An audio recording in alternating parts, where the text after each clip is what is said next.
Trânsito. Pesquisa Datafolha mostra que paulistanos divididos quanto à implementação do rodízio durante todo o dia.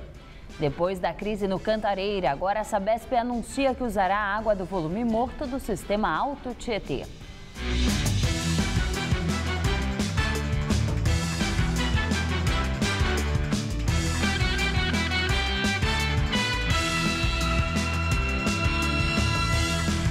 Queda de avião na Ucrânia. Separatistas pró-Rússia entregam as caixas pretas do Boeing da Malaysia Airlines que caiu no país. O líder dos rebeldes aceitou entregar os equipamentos a líderes malaios. A Malásia também fez um acordo para retirar os corpos das vítimas da região. O governo malaio continua as negociações de cooperação com grupos separatistas pró-Rússia. Hoje, uma equipe de investigadores da Holanda examinou os corpos das vítimas da tragédia. Os vagões refrigerados com 298 corpos deixaram a estação de trem de Torres, próximo ao local da tragédia. Segundo autoridades locais, o trem precisava sair da zona separatista para que as análises necessárias pudessem ser feitas. E as homenagens aos mortos continuam. No aeroporto holandês de onde partiu o voo, pessoas deixam a todo momento, em diversos pontos, flores, ursos de pelúcia e cartões postais em homenagem aos mortos. Além disso, elas assinam violências, deixando mensagens de apoio às famílias e aos amigos das vítimas. Nos Estados Unidos, centenas de pessoas se reuniram ontem para uma caminhada contra a AIDS. No ato, os estudiosos que morreram no voo MH17 foram lembrados. Hoje, o primeiro-ministro ucraniano Arseniy Yatsenyuk afirmou estar disposto a ceder o controle da investigação sobre o acidente para a Holanda, que teve o maior número de vítimas na tragédia. 193 passageiros eram holandeses. Hoje, o presidente russo Vladimir Putin afirmou que a Rússia fará tudo para acabar com o conflito na Ucrânia. Ele ainda ressaltou que ninguém deve usar o acidente como uma ferramenta política. O presidente da Ucrânia, Petro Poroshenko, voltou a culpar os russos pela derrubada do Boeing e enfatizou a necessidade da cooperação internacional na investigação. Já o presidente americano, Barack Obama, pediu a Putin que forçasse os separatistas russos a pararem de interromper a investigação e o incentivou a cortar os laços com esses grupos. O primeiro-ministro britânico, David Cameron, também se pronunciou sobre o caso. Ele disse hoje que a União Europeia está pronta para impor sanções mais duras à Rússia. E o presidente do Shakhtar Donetsk anunciou hoje que 6 jogadores do clube se recusaram a voltar ao país após o acidente com o avião da Malaysia Airlines. A aeronave, como nós mostramos há pouco, teria sido abatida por rebeldes pró-Rússia e os conflitos vêm se intensificando na região de Donetsk. Entre os 6 atletas, 5 são brasileiros. São eles Alex Teixeira, Fred, Dentinho, Douglas Costa e Ismaili. Também não voltou para a Ucrânia o argentino Facundo Ferreira. Eles abandonaram a delegação quando voltavam de um amistoso na França em conexão de voo na Suíça antes de seguirem para a Ucrânia. O presidente do time disse que os jogadores têm contratos e que são obrigados a cumprir. Em uma rede social, o jogador Dentinho afirmou que, como chefe de família, pensa na esposa e nos filhos e que por dinheiro nenhum do mundo vai arriscar a vida deles. Conflito no Oriente Médio. Estados Unidos pedem a Israel e Hamas cessar-fogo imediato. Número de vítimas civis alarma as Nações Unidas. Os esforços diplomáticos acontecem no Cairo, capital do Egito, onde já está o secretário-geral da ONU, Ban Ki-moon. Os Estados Unidos enviaram hoje o secretário de Estado John Kerry. O presidente americano Barack Obama declarou que está seriamente preocupado com o número crescente de vítimas civis de ambos os lados. Em 2 semanas de conflito já são mais de 500 mortos na cidade de Gaza, a grande maioria civil. Uma bomba jogada num prédio vizinho atingiu um hospital. Segundo o Hamas, morreram um paciente e 4 parentes. O exército israelense perdeu 25 soldados desde a semana passada. Conforme comunicado, a operação terrestre já descobriu 44 acessos a 16 túneis com ligações a residências e mesquitas. Os túneis seriam usados para a infiltração de atiradores do Hamas em Israel. E na chegada ao Egito, o secretário de Estado americano John Kerry prometeu uma ajuda humanitária de 47 milhões de dólares para os moradores civis da faixa de Gaza. Na Itália, a operação para retirar o navio Costa Concórdia da ilha de Dílio causa vazamento de óleo. O óleo que vazou começou a ser retirado do mar ontem pelas equipes que participam da operação de rebocamento da embarcação na ilha de Dílio. A previsão é de que o navio comece a ser arrastado amanhã e siga para Gênova, onde será desmontado e transformado em sucata. O Costa Concórdia afundou em 2012. O acidente matou 32 pessoas. No Vietnã, tufão Hamasun provoca deslizamentos de terra e inundações. Segundo a imprensa local, 12 pessoas morreram e 4 estão desaparecidas. Na província de Lang Son, perto da fronteira com a China, cerca de 2.000 casas tiveram que ser esvaziadas devido às ameaças de inundação. O Hamasun passou pelas Filipinas na semana passada e deixou 77 mortos. Marinha italiana resgata mais de 1.700 imigrantes ilegais durante o final de semana. Eles estavam em barcos superlotados no mar Mediterrâneo. Segundo a Agência de Refugiados das Nações Unidas, estima-se que cerca de 66 mil pessoas chegaram à Itália via mar somente este ano. E a seguir, ativistas acusados de planejar protestos violentos pedem asilo à Embaixada do Uruguai. Paulistanos divididos sobre o rodízio de veículos. Pesquisa da Datafolha mostra que metade dos entrevistados quer que a restrição vigore o dia todo. 3 manifestantes, entre eles a advogada e ativista de direitos humanos Heloísa Sammy, estão no consulado do Uruguai, no Rio de Janeiro, onde pedem asilo político. Heloísa é uma das 23 pessoas denunciadas pelo Ministério Público do Rio que tiveram prisão preventiva decretada na última sexta-feira. O grupo foi denunciado por associação criminosa armada para atuação em protestos realizados desde junho do ano passado. Das pessoas denunciadas, 5 já estavam presas e 18, incluindo a advogada, eram consideradas foragidas. De acordo com a denúncia do MP, Heloísa Sammy teria cedido a casa para reuniões de planejamento de atos violentos, mas em um vídeo divulgado hoje pelo Mídia Ninja, a advogada nega as acusações. Há 22 anos exerço a advocacia com zelo e responsabilidade profissional. A ativista também diz que ela é uma perseguida política criminalizada por sua atuação na defesa dos direitos de manifestação. Ela também pede anistia a todos aqueles que chama de presos políticos.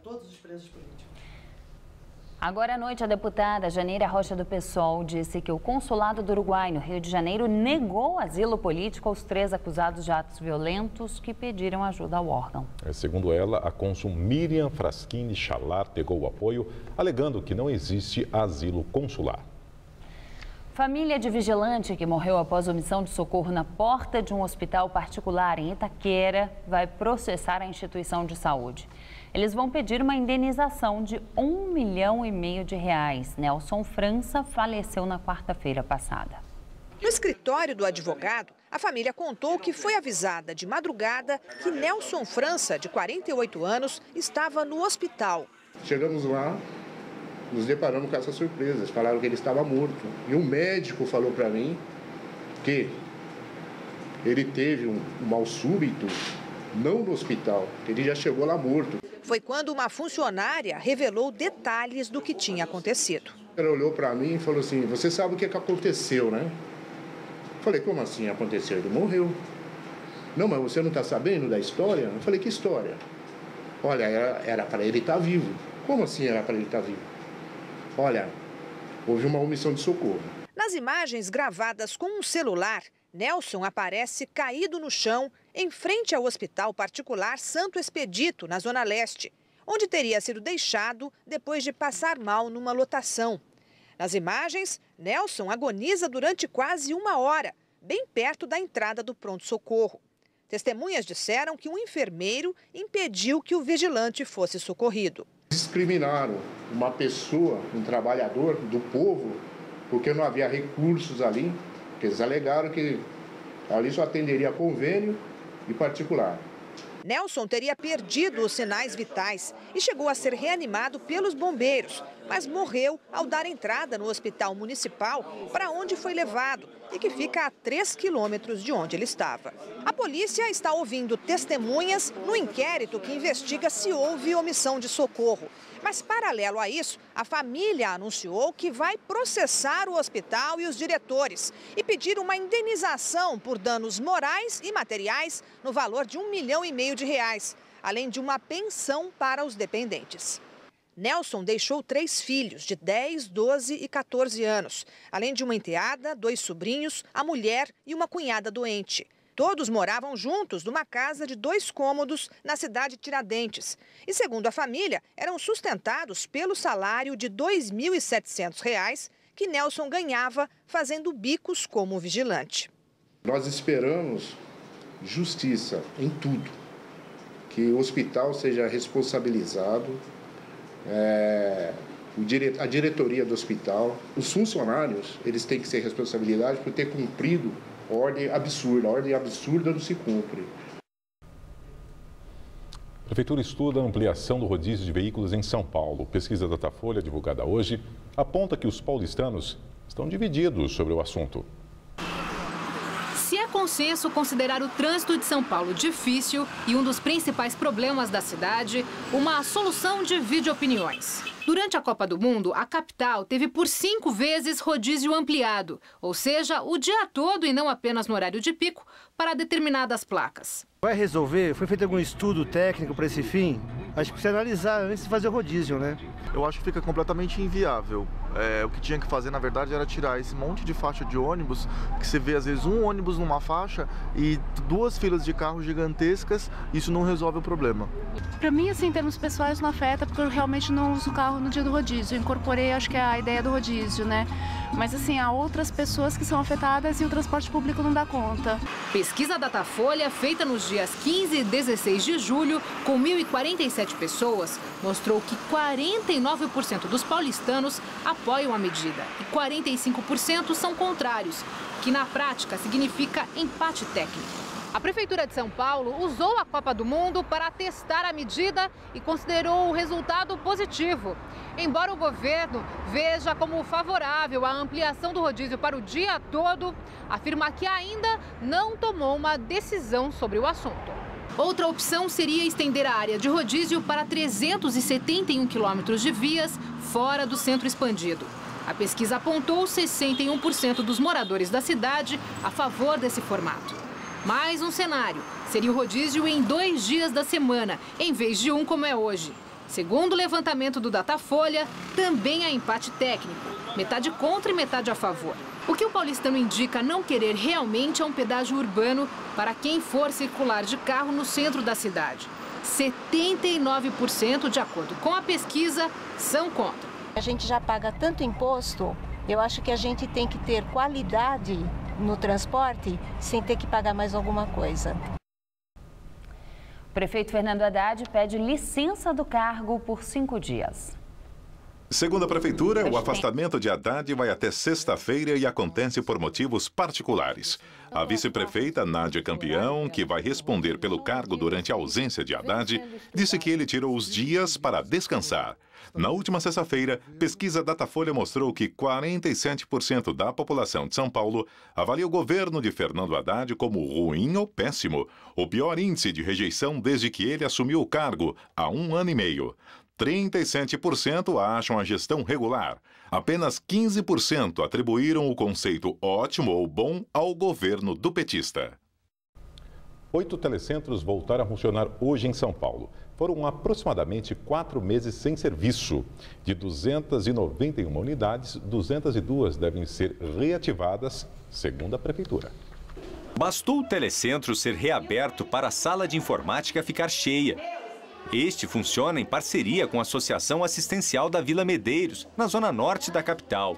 A entidade faz um trabalho social com crianças e adolescentes. É a única oportunidade mesmo deles poder acessar o mundo, virtual. Por mês é de 2 a 3 mil pessoas que procuram aqui, Qualquer pessoa pode usar os computadores dos telecentros para acessar a internet sem pagar nada.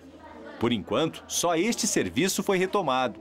Depois voltarão os cursos de qualificação e profissionalizantes, disponíveis também nestes locais. O nosso objetivo é a inclusão digital, né? Hoje, a internet ela é fundamental, é uma coisa que para acesso rápido às informações, para contactar, é uma ferramenta de comunicação.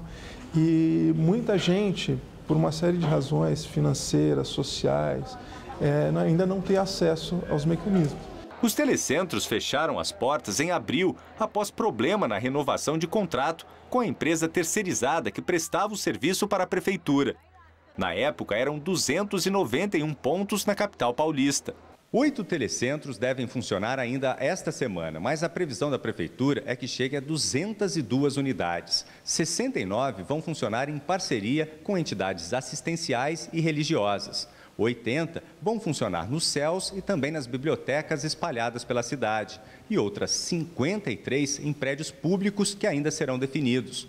Mas ainda não há uma previsão para que todos os telecentros estejam funcionando. A sala de informática foi montada dentro de uma igreja no Jardim Tietê, São Mateus, na Zona Leste. O telecentro aqui funciona desde 2011.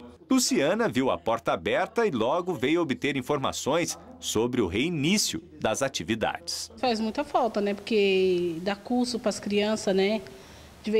Do horário, né? De vez das crianças estar aí na rua, tá aqui fazendo curso, né? É bom, eu acho, né? A semana começou gelada em todo o centro-sul do Brasil. Chegou inclusive a gear nas serras da Mantiqueira, Gaúcha e Catarinense. E a tendência para os próximos dias aqui em São Paulo é de que a madrugada continue gelada. Mas durante a tarde as temperaturas devem subir pouco mais. Mariana Armentano tem os detalhes para a previsão para todo o estado de São Paulo. Segundo os meteorologistas, vai fazer frio nessa madrugada em todo o estado, principalmente aqui na capital, mas amanhã à tarde esquenta mais. Uma massa de ar seco e frio continua predominando sobre todas as regiões paulistas. Essa massa afasta as chuvas e deixa o tempo aberto com muito sol e poucas nuvens.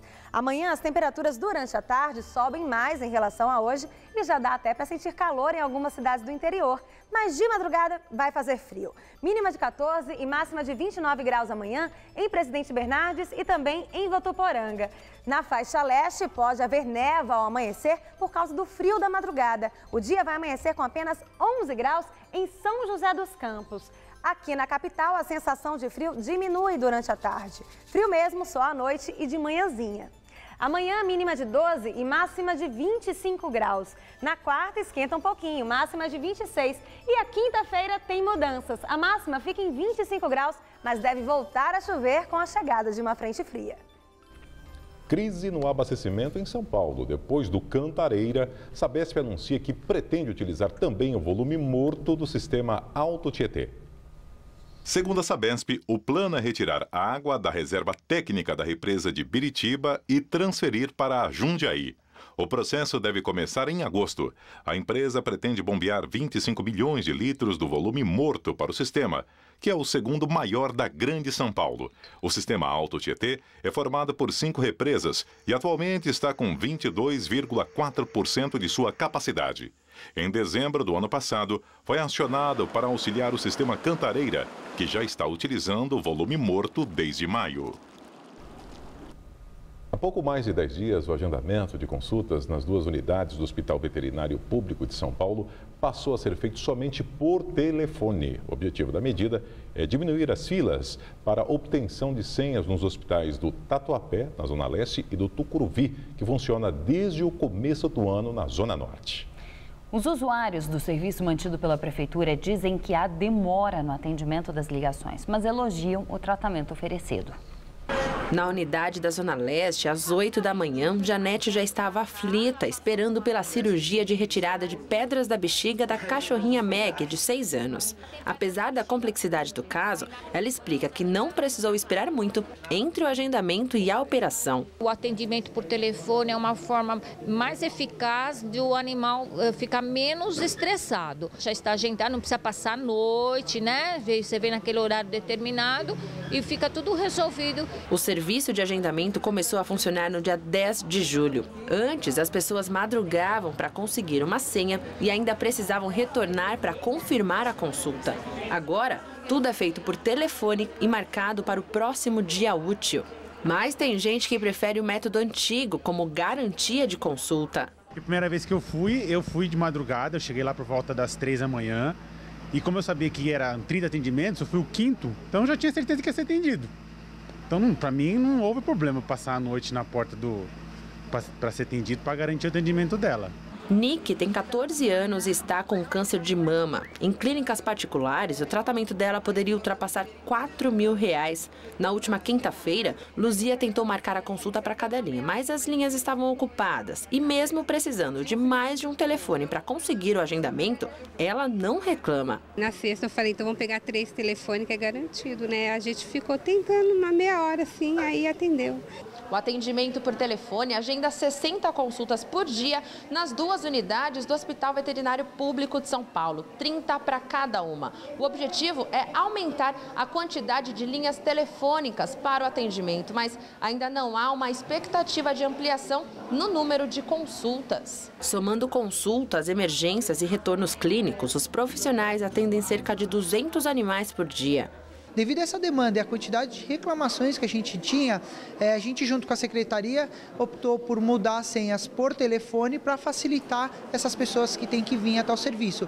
A gente tira elas da rua, evita delas ficarem na rua, correndo o risco de serem assaltadas, passando a noite na rua com animais doentes. Hoje a gente tem duas linhas telefônicas para fazer o atendimento dessas pessoas, tá? E a gente espera ampliar para mais de 20 linhas. O agendamento de novas consultas nas unidades do Hospital Veterinário Público de São Paulo pode ser realizado de segunda a sexta a partir de 3h30 da tarde. O telefone é 29249815. O atendimento se destina apenas aos moradores da cidade de São Paulo. É dada preferência às pessoas assistidas por programas sociais, como Bolsa Família, Renda Mínima, Renda Cidadã ou outro programa equivalente. Remédios para tratamento de derrame, infarto e depressão ficarão mais baratos. A Agência Nacional de Vigilância Sanitária ampliou a isenção do imposto PIS/COFINS para mais de 174 medicamentos. Agora, a lista da Anvisa passa a contar com 1.645 produtos isentos. Com a isenção do imposto, os preços caem em média 12%. A lista completa pode ser vista no site portal.anvisa.gov.br. Economia. Pela primeira vez no ano, analistas do mercado financeiro prevêem a alta do PIB abaixo de 1%. O Boletim Focus do Banco Central apontou que a expectativa para a expansão do Produto Interno Bruto em 2014 agora é de 0,97%, contra 1,05% na semana passada. Esta é a 8ª vez seguida que as projeções das principais instituições financeiras do país são reduzidas. Para 2015, os economistas entrevistados esperam expansão do PIB em 1,5%, mesmo número da semana anterior. O programa Hora do Voto recebe hoje o candidato do Partido Verde ao governo do estado de São Paulo, Gilberto Natalini. Entrevistado pela jornalista Maria Lídia Flandoli, Natalini fala sobre suas propostas em relação ao meio ambiente. A economia e a sociedade não sobreviverão se nós não tivermos esse respeito à natureza que o PV prega e vive. O candidato também relaciona outras prioridades. Tem algum cabimento o estado de São Paulo, o maior estado da federação, não ter um trem que ligue São Paulo a Campinas, ou São Paulo a São José dos Campos, ou São Paulo a Sorocaba? E explica como pretende tirar a grande diferença em relação aos primeiros colocados nas pesquisas. Nós vamos acreditar nessa militância e nas ideias do Partido Verde. O Hora do Voto vai ao ar hoje às 11h30 da noite. Vamos ao comentário de política com Bob Fernandes. Pesquisas. Dilma segue bem à frente dos adversários do primeiro turno, mas tem empate técnico com Aécio Neves no segundo turno. Comemoração entre os que tiveram a boa notícia e desqualificação de institutos entre uns tantos dos que receberam má notícia. Eduardo Campos segue espremido entre Dilma e Aécio. Quando começar a propaganda na TV e rádio, Dilma terá quase 3 vezes o tempo de Aécio, que terá o triplo do tempo de Eduardo Campos. O Congresso segue fora do ar e, com isso, a CPI dos negócios da Petrobras está longe das manchetes. Nas manchetes da Folha de São Paulo, um aeroporto de 14 milhões construído em terras que seriam do tio-avô de Aécio. A assessoria do candidato nega que a pista favoreça a família. Enquanto isso, por todo o Brasil, a dura real. No fim de semana, 22 assassinatos na Grande Salvador e em Fortaleza, 19 homicídios. No Rio, ao menos meia dúzia. E ataques à UPP do Alemão, tiroteio na Rocinha. No Fantástico, vídeo da PM mostra 2 cabos da PM carioca debochando pouco antes do assassinato de 2 adolescentes presos no Camburão. Um terceiro seria morto depois. Em São Paulo, a Secretaria de Segurança dificulta a divulgação do número de homicídios. Quer saber, inclusive, para que tipo de reportagem o pedido. A água segue acabando em São Paulo. E notícias tratam escassez e racionamento como se fossem obras do divino. Julho já se vai. Pelas manchetes e números Brasil afora, será mantida a média de uns 50 mil homicídios ano. Quais candidatos a presidente ou a governos debatem com a sociedade essa guerra civil não declarada e reforma nas PMs, na segurança pública? Ninguém, pelo que se ouve, lê e vê. Mas debateremos muito o Dunga e esqueceremos que o comando é de Marinho, Deonero e parceiros privados. E segue a farsa. Boa noite. E Dunga deve ser anunciado amanhã como novo técnico da seleção brasileira. O nome do novo técnico será anunciado amanhã pela Confederação Brasileira de Futebol. Mas fontes ligadas à CBF adiantaram hoje a escolha de Dunga. O ex-jogador foi capitão da seleção durante a conquista do tetracampeonato em 1994. Também conquistou com a equipe a Copa América de 2007 e a Copa das Confederações de 2009. Dunga já comandou o time canarinho no Mundial de 2010 na África do Sul, quando o Brasil foi eliminado nas quartas de final. No ano passado, comandou o Internacional de Porto Alegre, onde chegou a ser campeão gaúcho, mas foi demitido após 4 derrotas seguidas do clube. A edição das 10 do Jornal da Gazeta termina aqui. Uma boa noite, uma ótima semana para você. Fique agora com o Rony Fon no Todo Seu. Boa noite e até amanhã.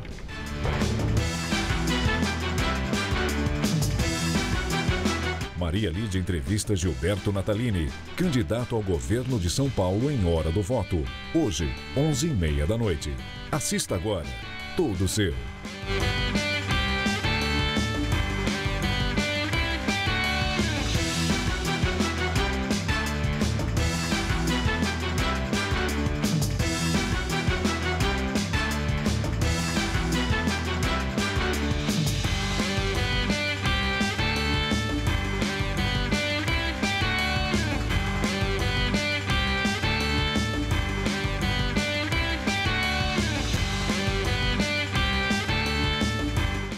Jornal da Gazeta.